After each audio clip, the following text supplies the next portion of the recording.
Hi, this is Amy Kurtz Lansing. I'm the curator here at the Florence Griswold Museum, and we're standing in our exhibition, Revelations, A Decade of Collecting, 2016 to 2026. And this is an exhibition that celebrates some of the many wonderful works that our community of generous donors and supporters have helped make part of the collection over the past 10 years.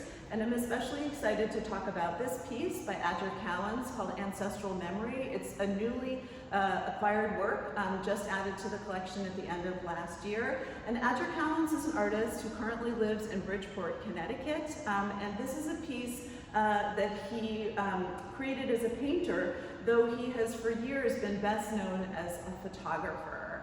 He was mentored by the renowned photographer Gordon Parks.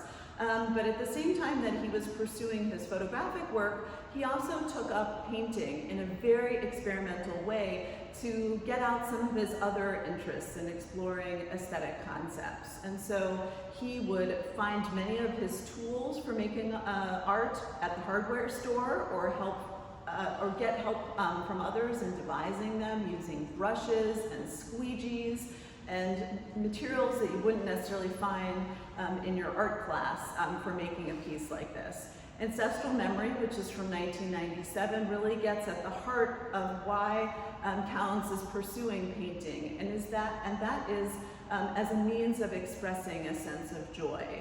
Cowans has talked about how in his career, he didn't always find a kind of eager reception of his work, especially as a Black artist working in late 20th century America. And he had to put that aside and really figure out how to make work for himself that expressed his own sense of pride and joy. So Ancestral Memory in its title alludes to that, but it also alludes to it visually in the way that Cowans has used his acrylic paint as well as glitter and a kind of textured surface to create a picture that is just radiant.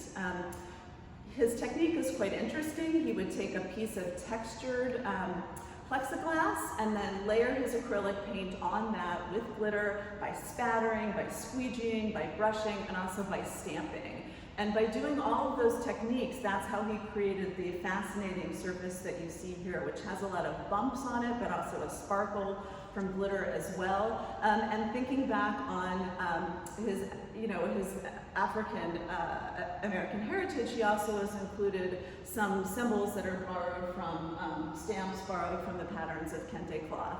Cowans is involved in a couple of Black-led arts movements, the Kamoinge group and Afrocobra, both of which were groups that really helped to create a kind of transnational Black aesthetic and art.